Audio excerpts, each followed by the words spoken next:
అరే మిత్రమా, ఇలాంటి ఇన్ఫర్మేషన్ వీడియోలు మీ కళ్లలో సర్కస్ షోలా కనిపించాలంటే మన ఈ ఛానల్ని సబ్స్క్రైబ్ చేసి బెల్ ఐకాన్ని గట్టిగా కొట్టేయండి.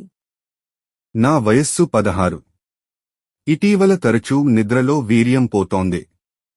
హస్తప్రయోగం చేయడం తప్పు అని మనస్సును ఎంతో కంట్రోల్లో ఉంచుకుంటున్నా, అయినా ఇలా వీర్యం పోతే నేను నీరసపడిపోతానా? యుక్తవయస్సు వచ్చిన దగ్గర నుంచి వీర్యం తయారవుతుంది.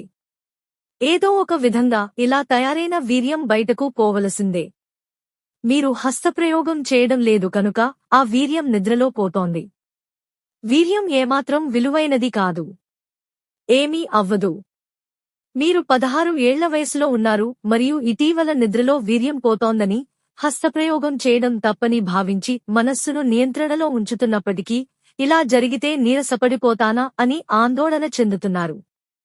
ఈ వయస్సులో మీరు ఈ అనుభవాన్ని ఎదుర్కోవడం చాలా సహజం.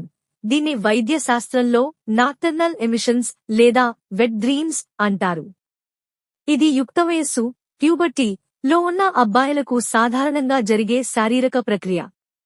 దీని గురించి ఆందోళన చెందాల్సిన అవసరం లేదు. యుక్తవయస్సు ప్రారంభమైనప్పుడు శరీరంలో హార్మోన్ల మార్పులు, ముఖ్యంగా టెస్టోస్టెరాన్, వీర్య ఉత్పత్తిని ప్రారంభిస్తాయి.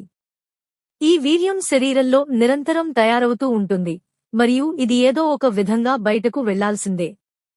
హస్తప్రయోగం లేదా సెక్స్ ద్వారా ఇది బయటకు పోకపోతే నిద్రలో వీర్యస్ఖలనం జరగడం సహజం. ఇది శరీరం తనంతట తానే చేసే ప్రక్రియ. దీన్ని నియంత్రించడం కష్టం.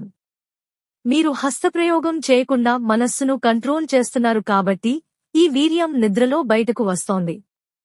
ఇది ఎటువంటి హాని కలిగించదు. చాలామంది యువకుల్లో వీర్యం పోతే శరీరం నీరసిస్తుంది, బలం తగ్గుతుంది అనే అపోహ ఉంటుంది. కానీ ఇది పూర్తిగా తప్పు. వీర్యం అనేది శరీరంలో సాధారణంగా తయారయ్యే ద్రవం. ఇందులో ప్రోటీన్లు, ఖనిజాలు ఉంటాయి కానీ అవి శరీరానికి అత్యవసరమైనవి లేదా విలువైనవి కావు. ఒకసారి వీర్యస్ఖలనం జరిగినా శరీరం కొన్ని గంటల్లోనే దాన్ని మళ్లీ తయారు చేస్తుంది. ఇది శక్తిని గాని ఆరోగ్యాన్ని గాని తగ్గించదు. నిద్రలో వీర్యం పోవడం వల్ల మీరు నీరసపడిపోతారా అనే మీ ఆందోళనకు శాస్త్రీయ ఆధారం లేదు. ఇది ఒక సహజమైన శారీరక ప్రక్రియ మాత్రమే. దీనివల్ల శరీరానికి ఎటువంటి నష్టం జరగదు. కొన్నిసార్లు ఈ అనుభవం తర్వాత కొంచెం అలసట లేదా గిల్టీ ఫీలింగ్ కలగవచ్చు, కానీ అది శారీరక నీరసం కాదు, ఇది మానసిక భావన మాత్రమే.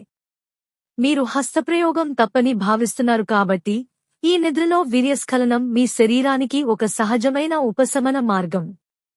దీన్ని గురించి ఆలోచించి ఒత్తిడి పెట్టుకోవడం వల్లే ఎక్కువ ఇబ్బంది కలుగుతుంది. ఈ వయస్సులో లైంగిక ఆలోచనలు, కలలు రావడం సాధారణం. నిద్రలో వీర్యస్ఖలనం తరచూ లైంగిక కలలతో, వెట్ డ్రీమ్స్, సంబంధం కలిగి ఉంటుంది. ఇది మీ శరీరం, మనస్సు యుక్తవయస్సుకు అనుగుణంగా స్పందించే విధానం.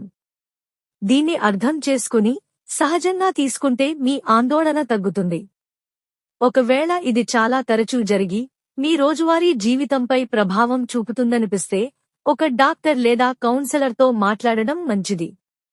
కానీ సాధారణంగా ఈ వయస్సులో ఇది సమస్య కాదు.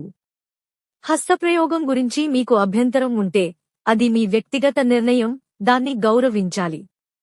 కానీ నిద్రలో వీర్యం పోవడం మీ నియంత్రణలో లేని సహజ ప్రక్రియ కాబట్టి దాన్ని తప్పుగా భావించి బాధపడకండి.